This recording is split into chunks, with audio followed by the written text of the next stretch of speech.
Hola, welcome to Espanol Vida 2. Or I think that's what it is. Shoot. I forgot where I'm at. But, Spanish Club 2. And it's my first time to check it out. It's actually a pretty neat world. Uh, let's see, but I don't have the camera follow me around. I'm just in here. I made a video earlier about, or I made a video for LGBTQ people. And first off, let me just say, I'm going to say gay. Okay, I'm not going to. I speak to everyone. I mean, why would you discriminate against one diverse person from another? So, forgive me for that if that's, you know, uh, not the way somebody would prefer for me to handle it. But absolutely, when I say gay, I'm referring to all LGBTQ people. See, I have to pause so much. It's not natural for me uh, to say that. So, I'm in VRchat. I do this because it's convenient. I look a lot better in VR than I do in person, and I don't have to get my hair ready. I don't have to clean up the background behind me. I don't have to worry about whether I'm smiling while I'm talking. And I have some cool shaders and options that I really have a hard time getting this look in person. I mean, I've come close, I really have, but it's just not very easily achieved. Of course, this is not my avatar, this is a public avatar, so, but this is not a commercial project. Uh, Anyways, I did try to make a video because I wanted, the trouble with the video I put up before is I started the video with the approach that the Christians' interference and opposition to LGBTQ rights is hypocritical and wrong. And with that basis, I meant basically, regardless of the faith of a gay person, that is wrong to oppose their civil rights. America is a free country. We have separation of church and state, not just to keep the state from interfering with the church, but to keep the church from becoming part of the state. It is a two-way street. It is a separation. You don't have a one-way separation. We don't have a government hanging by a leash from a church that's not allowed to affect the church. No, we have a, a separation of powers, and we have the government protected from and prevented from becoming a religious institution to preserve our rights, and that is in response to a tyrannical church in England. So, uh, that being said, there is no mandate for the church to affect the civil government, not in terms of whether or not what the citizens do are sin. I mean, obviously, there would be issues with murder being acceptable and things of that nature. You know, it's not wrong for them to express their opinion, and on something like abortion, you know, they have an ethical reason to oppose that. But something like gay rights, they are not affected one way or the other by a gay person being free to live their life as they choose. So, regardless of how they feel about it, whether it's sin or not, there's just no reason why people can't make that decision for themselves. They can decide what they want to believe religiously, who they want to worship, how they want to worship, if they want to worship at all. They have one life to live, and they are free in this nation to live that life in the pursuit of their own version of happiness. We have limitations and laws to protect everybody's general right to do that. So, I had that as the original goal of my video. I took the video down because I started discussing I actually ended up discussing uh, affirmation as Christians of the gay community. And the trouble with that is uh, to combine those two subjects creates the trouble of almost putting conditions uh, on who we should accept or tolerate secularly, and that is not true. We don't go through as a church and try to get adulterers stoned to death. We don't even try to do that within the church. There's, you know, so when it comes to LGBTQ rights, the church should not be interfering with those, should not be in any form or fashion. If they don't agree with the gay marriage, that's their problem. They don't have to perform it. But the bottom line is marriage is a civil institution. Even before I agreed with equality for just simply equality's sake, I guess I did agree with equality, but I didn't. I sympathized at the time with the definition of marriage for a church, and I felt like the whole issue could have been resolved by having the government get out of the business of marriage and have the government issue, um, to only regulate civil unions that handle the law portion, and then let religious institutions call whatever they want to call a marriage a marriage. That would have been my solution. Now I'm like, forget it. The church is just extremely hypocritical about that. They do not value marriages. If they valued marriages, there would be a difference in the statistics between the church and the world. It may not be a perfect difference because, yes, people come in with their sin and join the Christian faith, and they don't change immediately overnight. And obviously, there's a lot of things that happen. It would not be perfect, but it would not be the same. When you have people that claim they value marriage so much that they have to interfere with the rights of other citizens who aren't affecting them in any way, and there's that much passion for God's idea of marriage, supposedly, and yet we don't see a difference in that passion and how it affects the lives of believers. No, I'm not buying that. That is absolute hypocrisy. And I can tell you about the same time that the gay rights marriage debate was coming to a head, I was going through a divorce that wasn't of my choosing, and a process that was set up so that there's no breaks whatsoever. It is not difficult to get a divorce. You just simply want one, you can get one. And I can tell you that no Christian value of marriage had any bearing on how that process was playing out. So, but let's not get into all that. Now, if you are a Christian and you're struggling, well, struggling is the word. I mean, when you're dealing with religion, you're definitely going to struggle with having a persuasion that's different from the norm. There's no question that Scripture, where it does discuss anything related to the LGBT community, it's done so in a negative light. But I don't want to get into too much detail about that, but I will say that, for one, the church and their strict doctrine on the matter, they're ignoring.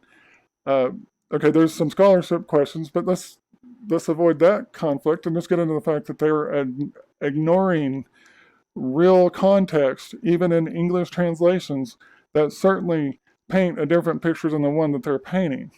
And I will tell you this. Well, for example, John MacArthur, I was watching his topic on the subject, and they are not being honest with the subject. They are not looking into. They are maligning gay people. They're putting them all into one box. And let me tell you something. There are truly some vile and disgusting gay people that run to an excess that nobody can condone. Now, that doesn't mean that, if it's legal and people are subjecting themselves to that, that's a different debate. Whether there's anything the government can be responsible for to help prevent a public health crisis from, that's a different debate. That's not a religious debate. But there are those people, and I will say, even as affirming, I'm like, that's, if that's was everybody who was gay was trying to do that, then yeah, there's an issue with that, but that is not the issue with people that are seeking Christ and discover that they're gay. It's just flat out not. You've got people that are growing up in Christian homes, desiring to serve God. They have a faith in God before they've ever considered the possibility of not having a faith in God. And many of them, and Justin Lee's story is like just perfect telling of this. They want to serve God. They feel a call to the ministry. Chances are, before they even get to puberty, I think a lot of them probably already expect to have families of their own, and some of them come from loving families where it wasn't just my Christian home. would say nothing about the church. I was exposed to religion, but that definitely wasn't the core of my family's operation. So, but some other people, that's not their story. They have very good, stable homes, and they just slowly discovered that they were gay. Like when their friends started being interested in girls, they weren't. And it sounds like for a lot of them, it was delayed because they didn't know to expect that, and they didn't know that anything changes were coming, and it was just a very slow realization. Um, and and then all they're hearing is these negative things. They're in danger of being ostracized and everything else. They can't come out and talk about it openly. And when they do, it's people that are engrossed in religion, and they're not judging, they're not looking at them and responding to them and respecting them as people. They are treating it as they've been taught to treat it on a religious basis. And you have conversion therapies and everything else. And I could tell you from the stories I've seen, I can only imagining, uh, they don't want to be gay. They don't want that burden. They're Christians. They've been raised in Christians. Their straightforward path is a straightforward path. There is nothing about being straight that is unappealing. And there is nothing about gay relationships that is appealing. That is a reason to choose that over another. That's that, I mean, barring people's preferences, but that's what I'm saying. Like, if it was simply a matter of everybody has the same mindset, then why can't straight people realize? I mean, what's going on when straight people think that the only issue with gay people is they're choosing it?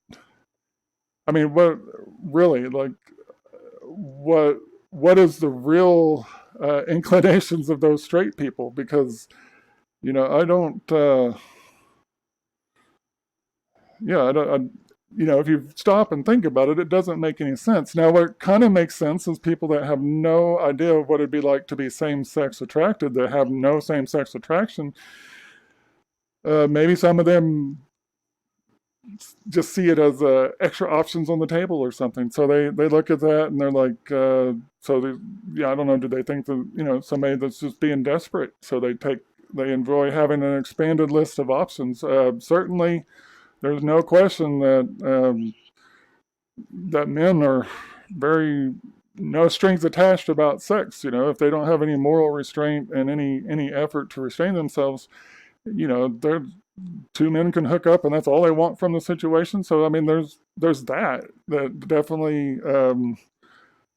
If you're just wanting something, then you could probably find it a lot easier by being gay. But still,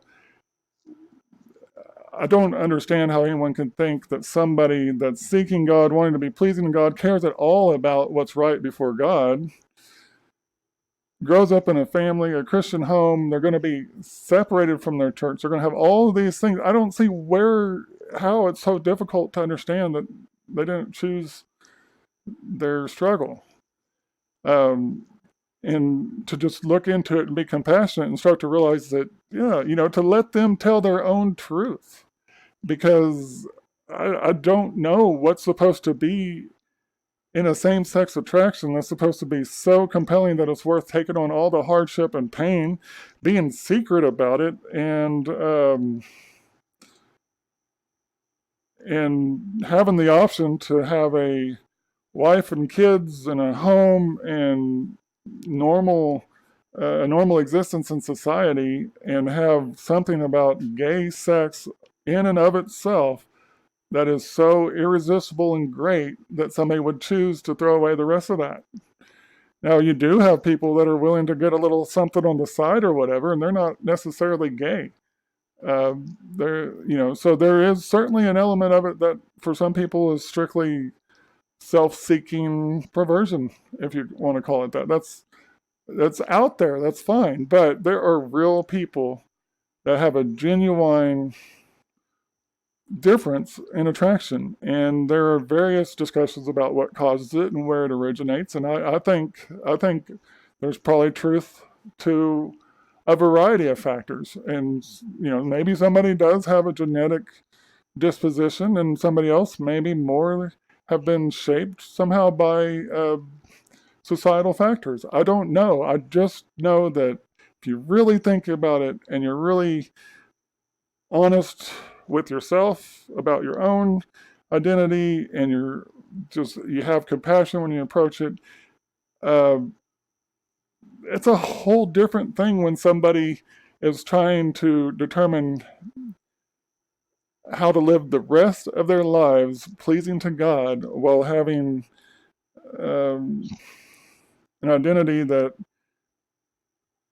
has an attraction to the same sex that is on par with a straight person's attraction to the opposite sex. And that's the paradigm I use to kind of change my perspective on it a little bit. Uh, what if can you imagine a religion imagine the Christian religion, and this is really hard, it's kind of bizarre, but just imagine a scenario that for your faith, that you truly believe in Jesus Christ, and for some reason, the faith is that you have to be celibate for the rest of your life or marry the same sex person. I know it's bizarre, but just if you will get over the fact that you can't imagine a religious scenario where that would happen, imagine if that's what you were being called to do. And then you're being told that you're being saved by grace, that God loves you and he doesn't want you to perish, but if you don't choose one of those options, you're doomed. There's no love in that. There's no compassion in that, and it doesn't really make a whole lot of sense. Okay? Yes, a same-sex relationship does not produce children, but you know what? There are plenty of children available for adoption, and if I recall correctly, the church really wants other unwanted children to not be aborted, but to be available too. Well, they're going to need homes. So you know what? It's not like we are out of children to hand to people. So if it's all about children, children are available. We have plenty. We have extra. We are trying to produce even more and prevent them from being murdered for birth control. And I know that's a whole other topic. I'm not even trying to discuss abortion right now. But so, all of that considered, what did Jesus say on the topic? Nothing. And, science has proven that the earth is round. Science has shown we have discovered evidence of dinosaurs.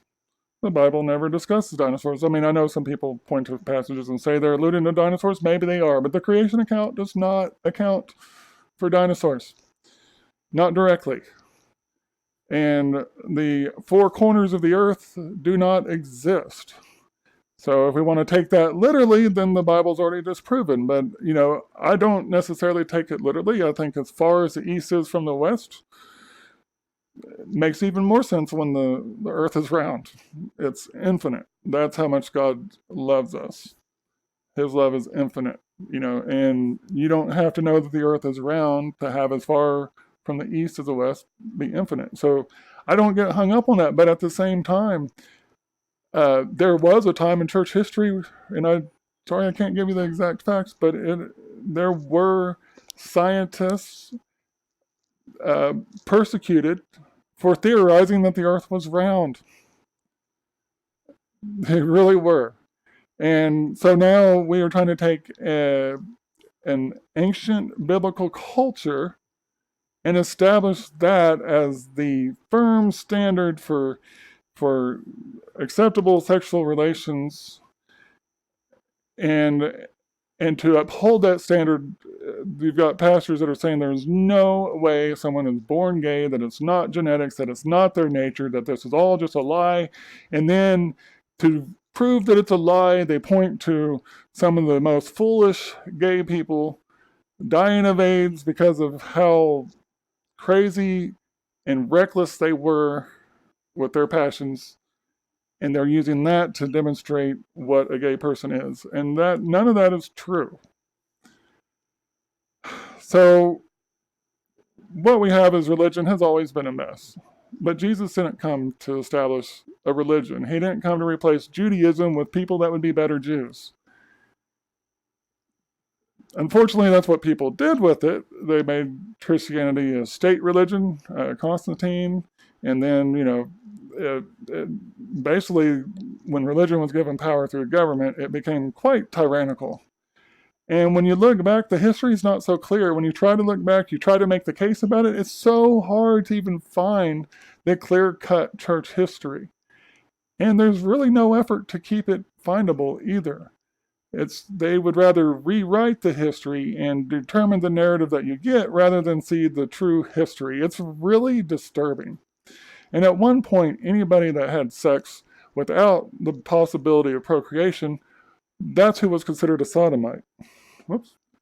Straight people in their own marriages, if they were having sex under a circumstance where children could not be produced, they were considered sodomites. Masturbators were considered guilty of murder. So religion has no end and no bounds, and what it does need to do is control people. It needs to have people feeling guilty and needing to feel penitent, and the Catholic Church used to make a lot of money off of that. They probably still do in some form or fashion, but Martin Luther, he had kind of an issue with that, and that led to the Reformation, to the Protestant Church, which Protestant is protesting Catholics. So it's all a big mess, and I don't know. Oh, I must have wandered out in my area. So, anyways, and that gets into a post I made today, and what I'm sharing, and what I'm taking way too long to get to, and that is, Jesus said nothing about LGBTQ issues, and you know what? That means Jesus won't be wrong when our understanding grows, when we have a better approach to how we treat one another, and we have sciences and people dedicated to finding better ways to address social issues. And you know what? The ancient culture did not have that. The ancient culture resorted to religion, and they were not motivated by love. They needed a law and a religion to help keep them in line. And when they were looking for other loopholes, they needed other laws. It was a mess. Jesus gave us the ability to worship God in spirit and in truth, to truly love one another, to esteem love, to let love guide us, to let love for God and love for one another guide our actions. We still have the scriptures, and we should know the scriptures declare that God gives his law for our good always. There is good use and principles and everything to be gained from the scriptures, but what it is not useful for is condemning one another. And when it comes to our sex lives, the church wants to be in your sex life. God really doesn't. And as I shared earlier, his standard, if we love one another, then we can make love without harming one another. And if we don't love one another, no matter what kind of sex we're engaged in, we're not any less acceptable to God, because if we don't accept Jesus, and if we don't submit ourselves to him, and if we don't care about how we treat our neighbors, our sex lives isn't our issue. So the bottom line is there is a standard. That standard is the covenant relationship. And if you're hung up on calling it a marriage because Genesis shows a marriage between a man and a woman, be hung up on it, but call it a covenant relationship. There's no harm that comes from two people of the same sex having a covenant relationship. And if they're wrong before God, that's between them and God. But I have faith in faith being able to guide people through the Holy Spirit and a true desire for truth, that when Jesus said, if you seek me, you will find me, if you seek me with your whole, or God said, Jesus too, but you seek me, you will find me if you seek me with your whole heart, he means it. And I believe that anybody that truly seeks him, they can't go wrong. And I do believe that he's got a promise to keep, even if you die with falling short of that answer, because he's the one that made the promise. And I just look at my own faith. My religion's never served me well. Do's and don'ts and feeling guilty about stuff and everything, that doesn't serve me well. What has served me well, what has solidified my faith, is God teaching me to take actions that I wouldn't have taken myself. And when I do that, and then I get an opportunity to look back, I have been so incredibly blessed by that, I won't stop doing it. I can't stand religion, but I don't dare give up on my faith. And it's not even a matter of giving up. I mean, it's there comes a point where faith is actually real. That it's the way you operate. It's your worldview. It's it's not even it's not even on the table. Like science can prove whatever it wants to, and it won't disprove God for me. You know, I understand that the Bible, for one, isn't even in English. For another, we're not even looking at the original manuscripts. But regardless of all that, I understand that that was not given for our modern culture. That was given and revealed to people that were working within the culture that they had. And it's obvious that whether God could have revealed something more amazing to them or not, he didn't. That the Bible is written in their understanding of the world. But if we look at what God's concerned with, that's not necessarily um, an issue. You know, he, if we're seeking Him, we're not really too terribly preoccupied with how the world came into existence. But some people are, and in the process of doing that, they're discovering things that help society or can help society. And so it's just crazy to be making religion about rules. That, to me, that is just testifying and basically announcing to the world that I'm religious, but I have no faith. I'm going to tell you all about the power of this God that loves you, but he's incapable of directing you unless I make you feel bad about who you are. And like John MacArthur was talking about, basically the most loving thing you can do for a gay person is to tell them how condemned they are, basically. And, where was he when Jesus needed that memo? Because Jesus didn't tell them anything. Jesus compels us to love our neighbor as ourselves. Everything Jesus taught should help this community in their suffering and open the door to them so they can establish a relationship with Jesus. And if he's going to lead them away from that, if those desires are stemming from something other than a natural inclination, God will work with them on that. Because there is still a standard, even for a gay person. Even though you might be departing from a traditional religious view of marriage and interpretation of different passages, you're not departing from God being the director of your life. And there are still some clear principles that apply there. There nobody with any sense is going to think, okay, well, God's okay with me being gay, and so now there's no, well, I mean, what, you can never limit what people will do, but if, who cares?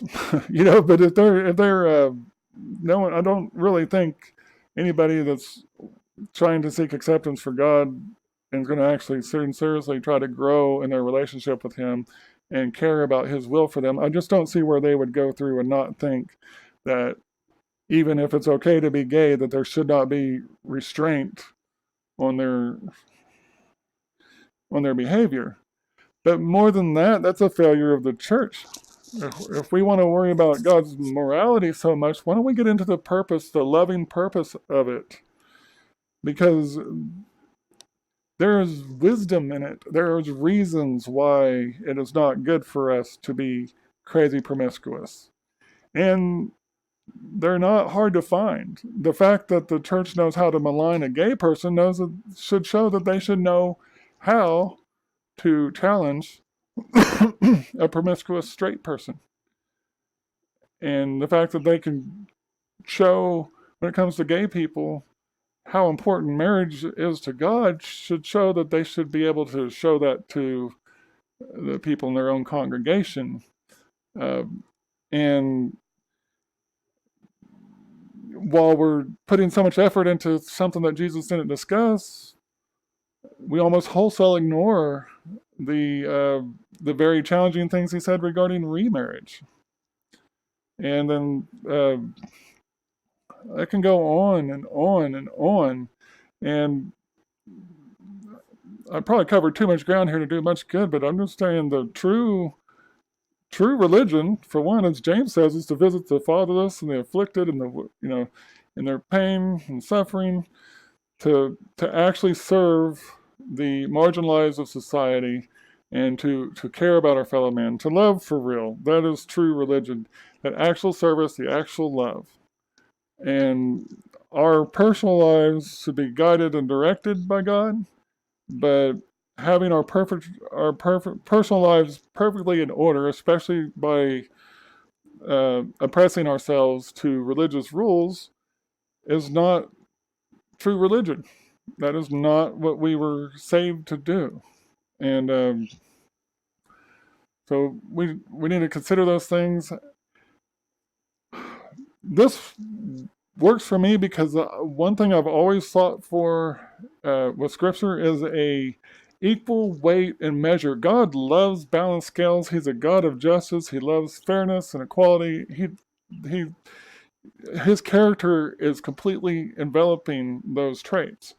And this whole exclusion of an LGBT person from the gospel, unless they swear themselves to celibacy, or force themselves to become straight, or whatever, uh, that is, and we're not going to call that a work of salvation. Like, oh no, you're saved by grace. We asked nothing of you. That's a completely different gospel. And honestly, when you start to get a grip on who these people really are, when you let them speak for themselves, when you let their families speak for themselves, you find out that that's no gospel at all. And if people find their peace with God, let them have it. Jesus told us, he didn't tell us to hate anybody. He never sent anybody on a crusade against anybody for their lifestyle. He challenges each and every one of us to be real, to shun hypocrisy, and to embrace mercy and love, to shun judgment, and again embrace the mercy and love, forgiveness. To anytime we're tempted to judge somebody, we are that crowd testing Jesus regarding the woman caught in adultery. And anytime we're testing him, the answer remains the same. Let he who's without sin cast the first stone. And it's pretty disturbing how many people are so far deceived that they cast those stones and they feel good about it. And so it's being gay is not a sin. Having that be your identity, to recognize that about yourself and accept it, that is certainly not a sin. And I believe it's okay for you to have a committed relationship and honor that. But that is not to be taken lightly. As we see, even straight people don't know how to stay married. And I think that's a bigger issue than your sexual preferences, whether or not you can actually enter a covenant and keep it, and actually love the person you commit to loving as you've committed to loving them. And I don't think preference makes a difference. I think if we would drop the religious nonsense and the religious judgmentalism, I think we could come together and raise a standard that would actually benefit our society, benefit us as individuals, benefit us as married couples, benefit our children, and demonstrate Jesus to the world. There is a real opportunity to have a true, meaningful faith, to actually live as examples of what Jesus came to do, to let the technology that gave a voice to the marginalized help us all realize, like, yes, religion has had its day in the sun and it was terrible. Let's get on to truth and get on to what we really need to be doing for one another. We're all in this together. We should be. And we need some people that are going to be sensible and loving, and at the very least, mind your own business and live and let live if you just really have to maintain a shallow mind. But I don't think it's asking too much to love our neighbors as ourselves, and Jesus didn't think so either. In fact, Jesus told us to love our neighbors as ourselves, And we still take that commandment and still believe that we are saved by grace. So obviously, we don't think that is asking too much, but why don't we do it? But God bless. And again, if you're not a Christian, for one, I understand why people have almost no interest in God as a result of what religion does. But even if this kind of struck a chord and you still aren't interested, that is your choice. It's not the choice I would make, but it's your choice. You should be free to live your life in peace and be honored and respected as a human being with a real personal freedom given to you by this nation where people died for that freedom. And anyways, you have the right to your rights. And so regardless of whether you're flat out disgusting with what you do, that's your business. And I mean, we have laws for a reason. If you're breaking the laws and you face the consequences for those, so be it. I'm not. It shouldn't even have to say that, but that's where religion runs to. They run to all these extreme, made-up scenarios for why we have to condemn people, and I say let them be judged for what they actually do, and not for what you speculate that they will do. So, regardless, I support equality and everyone having their peace, but more importantly, I care about those who do seek a relationship with God. I care about religion being pure and true, because the fruit of religion is awful, but the fruit of a true, genuine faith is incredible. And I would sure like it if there was more people with genuine faith in this world. So, again, God bless. Thank you. I'm I don't know how much more of this content I'll do. I definitely rambled on a lot longer than I'm meant to right now. So I'm going to be disappointed by that, because I've got to get better at just getting to a point. I mean, I covered a lot of ground. I don't think I'm going to be disappointed by the content, other than what are the odds that you're still watching? So I'm spreading out too much to try to make some shorter videos or whatever, but I am a firm ally of the LGBTQ community, and I'm a firm Christian. Those aren't changing, and I took a long time getting there, and I didn't take it lightly. I take the journey very seriously. And for me, the most exciting part of it is LGBTQ Christians. They are actually panning out and proving true as people who desired God, not because religion was going to hook them up with a social club, wide acceptance, that they were going to get praise for, but they desired God because they truly desired God, and they still sought Him because they could see Jesus for who He was.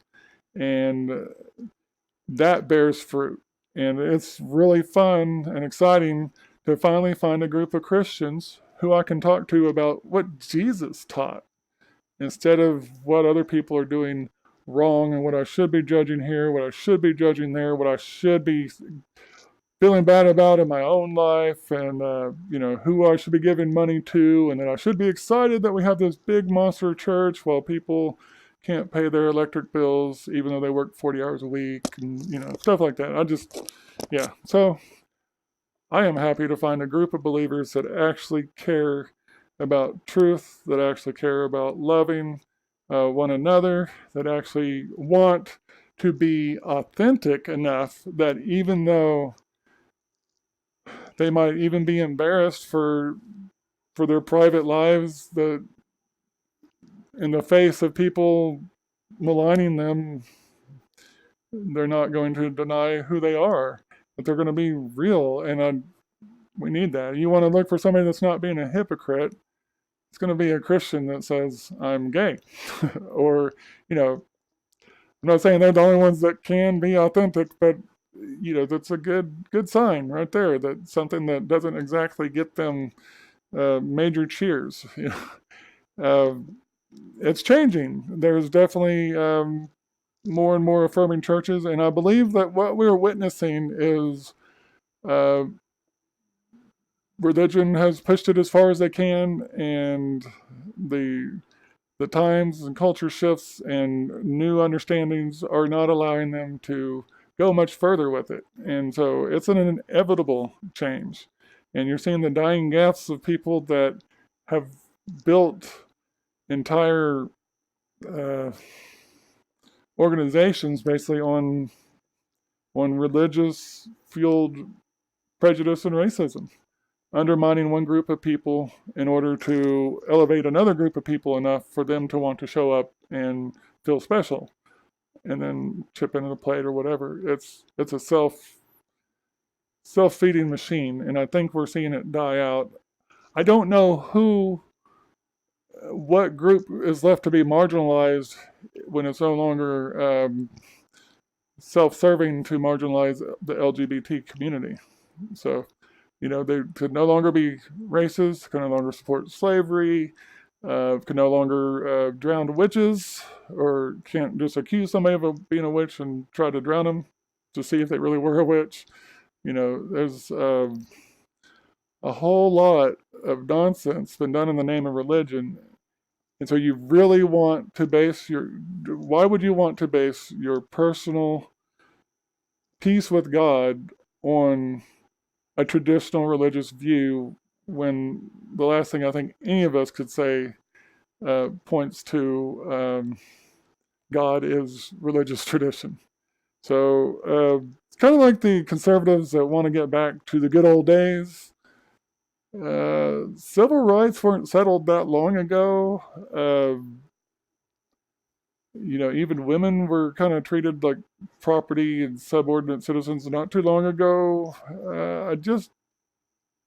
I'm kind of missing the narrow window that they must be referring to as the good old days, because there's there's really no period to go back to where very many of us are better off. You could go back to a period where white people could be racist and slave owners without restraint, and men could rule their houses with iron fists and nobody could say anything about it. You didn't have to worry about what the women thought because they couldn't vote. We can go back to that.